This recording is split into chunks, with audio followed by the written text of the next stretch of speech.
chers amis, auditrices et auditeurs, chers frères, chères sœurs, chers collègues pasteurs, même dans la souffrance, le défi qui reste, qui est le nôtre, c'est de rester fidèle.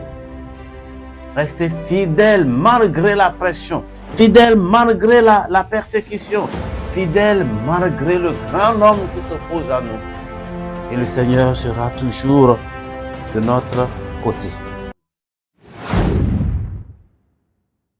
Chers amis auditrices et chers amis auditeurs, j'espère que vous allez bien, j'espère que vous êtes là, aussi nombreux à notre rendez-vous.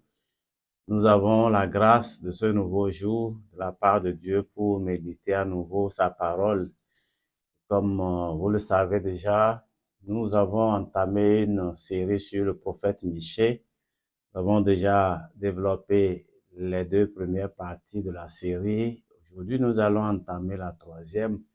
Mais très succinctement, je voudrais vous rappeler que le thème général de cette série, c'est Michée ou la voix de Dieu face à l'injustice et à l'idolâtrie. Dans la première partie, nous avons parlé de la constance et de l'intégrité du prophète Michée. Dans la 2e partie, nous avons parlé de sa fidélité courageuse du prophète Michée.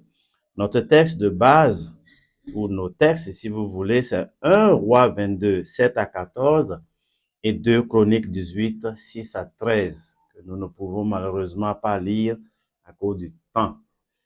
Nous abordons ainsi la 3e partie de notre série, donc bienvenue à vous.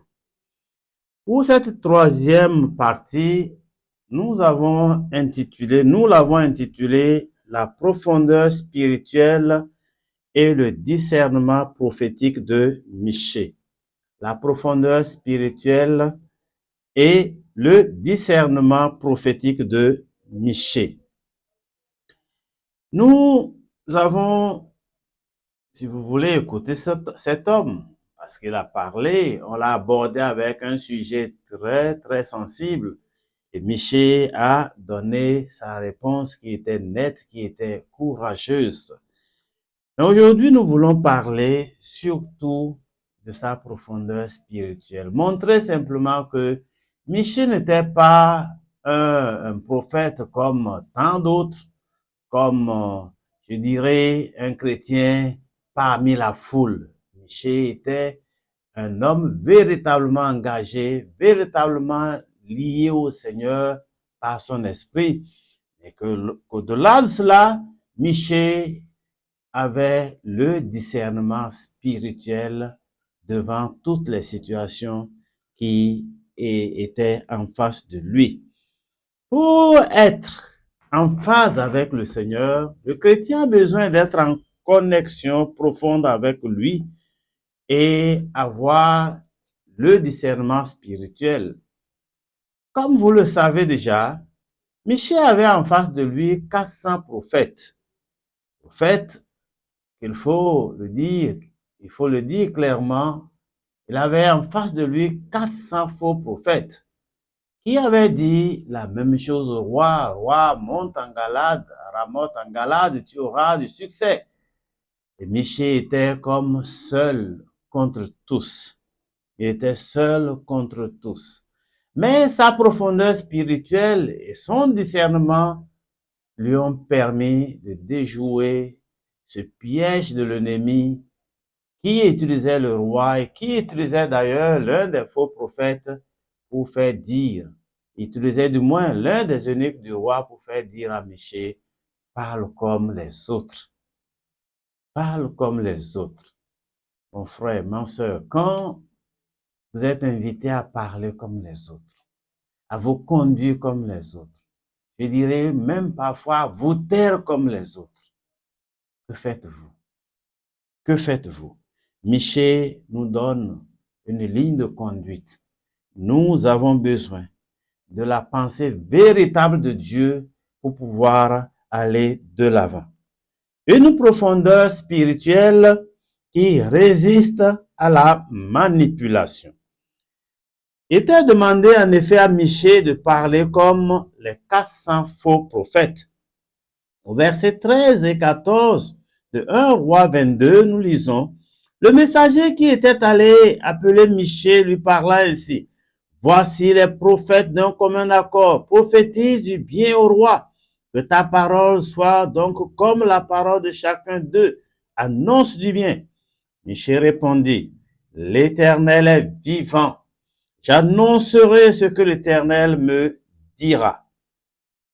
Une profondeur spirituelle rare aujourd'hui, devant l'adversité, devant la tentation, devant les épreuves qui sont censées nous élever aux yeux de Dieu, nous faire grandir. Comment réagissons-nous? Est-ce que nous sommes spirituellement matures au point de dire, seule la parole que le Seigneur m'aura confiée sera partagée? Ou est-ce que nous nous taisons parce que la masse dit le contraire de ce que nous savons? L'Éternel est vivant, dit Michée. Ce que mon Dieu me dira, je l'annoncerai. La relation de Michée avec son Dieu était plus forte que la pression exercée par le roi, les 400 prophètes, de Baal ou les 400 faux prophètes. Cette pression était plus forte que la pression du peuple tout entier qui était rangé derrière le roi pour mentir au détriment de Dieu. Frères et sœurs, la profondeur spirituelle ne s'achète pas. Elle ne s'achète pas. Elle vient d'une communion constante avec Dieu. Si tu es enraciné en Dieu, tu ne seras jamais, jamais emporté par un vent de doctrine d'où qu'il vienne. Parce que tes racines spirituelles sont ancrées en Dieu. Nous pouvons aussi noter de la part de Michée ou du comportement de Michée qu'il avait une profondeur qui allait au-delà des apparences. Au-delà des apparences. Nous lisons verset 15. Lorsqu'il fut arrivé auprès du roi, le roi lui dit, Michée, irons-nous attaquer Ramoth en Galade ou devons-nous y renoncer? Il lui répondit, monte, tu auras du succès, et l'Éternel la livrera entre les mains du roi. Le roi lui dit, combien de fois me faudra-t-il te faire jurer, de ne me dire que la vérité au nom de l'Éternel? Michée répondit, je vois tout Israël dispersé sur les montagnes, comme des brebis qui n'ont point de berger. Et l'Éternel dit, ces gens n'ont point de maître, que chacun retourne en paix dans sa maison. Chers amis, quand cette histoire se passait, l'atmosphère était lourde dans le cœur de Michée parce qu'il voyait l'issue finale de ce combat. Le roi allait être tué et le peuple allait se disperser. Et Dieu dit par Michée, je vois tout Israël dispersé sur la montagne comme un troupeau sans berger. Voilà, Michée n'avait pas peur de dire au roi, tu seras ôté du nombre de vivants, tu partiras.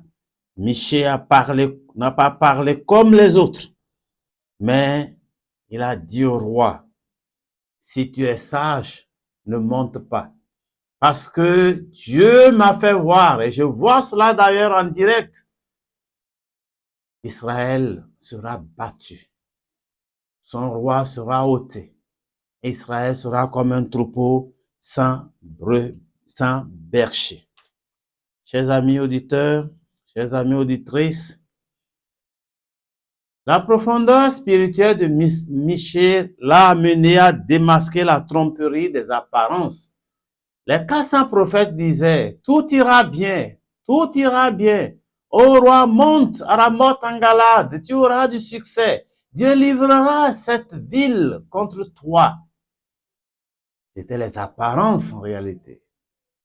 Mais au fond des choses, le peuple allait être détruit parce que le roi allait être tué. Le peuple allait s'enfuir pour se cacher sous les arbres. Un chrétien qui est spirituellement profond ne s'arrête pas à ce qui brille, Parfois, nous regardons ce qui brille. Nous nous intéressons à ce que la masse dit ou pense.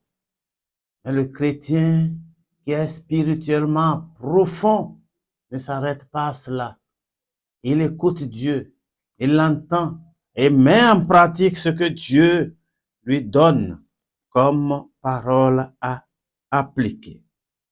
Devant la séduction, face donc à la séduction, Michée va dire, c'est pas ce que le roi m'a dit, c'est pas ce que mon roi, mon Dieu m'a dit. Il est vivant, je le sais. Ce qu'il m'a dit, c'est que Israël sera battu. Michée décrit une scène céleste. Dieu permettra qu'un esprit trompeur, si nous lisons le passage, passe par les 400 prophètes pour tromper le roi. 400 prophètes qui d'un commun accord mentent au roi, le trompent, le séduisent et lui font croire qu'il aura du succès. Chers frères, chères sœurs, ce que nous devons jamais oublier, c'est que nous avons besoin du discernement spirituel pour pouvoir faire la part des choses entre la voix de Dieu et la voix du monde, dans ce monde où nous sommes et où le bruit est permanent. Dans le vacarme du monde, sachons-nous, puissions-nous discerner la voix de Dieu par notre profondeur spirituelle et par le discernement spirituel que Dieu nous communique. Nous avons besoin aujourd'hui d'entendre la voix de Dieu parce qu'encore aujourd'hui, il y a beaucoup de voix qui séduisent les croyants. Nous sommes parfois emportés parce que des gens, 1, 2, 3 personnes nous ont dit la même chose. Et nous n'avons pas pris la peine d'écouter la voix de Dieu. Tu as besoin, s'il te plaît, de reconnaître ce qui vient de Dieu, de ce qui n'est qu'illusion et tromperie. Puissions-nous écouter Dieu en ce sens. La dernière chose que je voudrais souligner, c'est que la profondeur spirituelle et le discernement constituent une grâce coûteuse. La profondeur spirituelle et le discernement constituent une grâce coûteuse. Michée avait eu la grâce de savoir qu'on mentait. Alors Sédécias, au verset 24, Sédécias, fils de Kenanan, s'étant approché, frappa Michée sur la joue et dit, par où l'Esprit de l'Éternel est-il sorti de moi pour te parler? Michée répondit, tu le verras au jour où tu iras de chambre en chambre pour te cacher. Le roi d'Israël dit, prends Michée, amène-le vers Amon, chef de la ville, et vers Joas, fils du roi. Tu diras, ainsi parle le roi, mettez cet homme en prison et nourrissez-le du pain et de l'eau d'affliction jusqu'à ce que je revienne en paix. Michée, après avoir été frappé, est condamné à la prison jusqu'au retour en paix du roi. Mais Michée ne va pas se taire. Michée va dire au roi, roi, si tu reviens en paix, j'ai parlé de mon propre chef. C'est que Dieu ne m'a pas parlé. Et pour vous qui connaissez l'histoire, le roi ne reviendra pas en paix. Il va laisser sa vie à l'issue de ce combat. Parce qu'évidemment, Dieu avait parlé par Michée. Mais le roi n'avait pas discerné la voix de Dieu pour ne pas se rendre à Ramoth en Galade.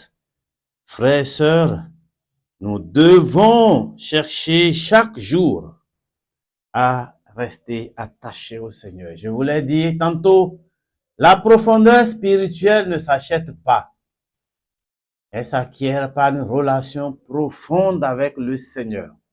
Que chacun de nous réussisse, cherche à réussir, à s'attacher à son Dieu, et c'est ainsi seulement qu'il pourra être spirituellement profond.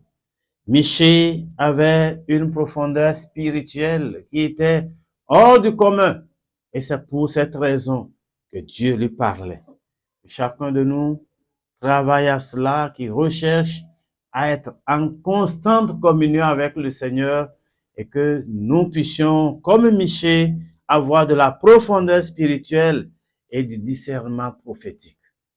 Que Dieu nous aide, qu'il nous bénisse, qu'il nous permette de garder cette parole vivante en nous et surtout que nous puissions la mettre en pratique parce que nous en avons besoin dans ce monde de confusion, dans ce monde où des gens en foule peuvent se rendre vers nous pour nous tromper parce qu'ils se sont entendus pour nous tromper.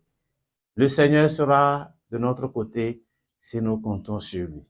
Dieu vous bénisse, Dieu vous garde et Dieu vous permette de pratiquer sa parole pour que ensemble nous puissions continuer à le servir dans la foi et la fidélité.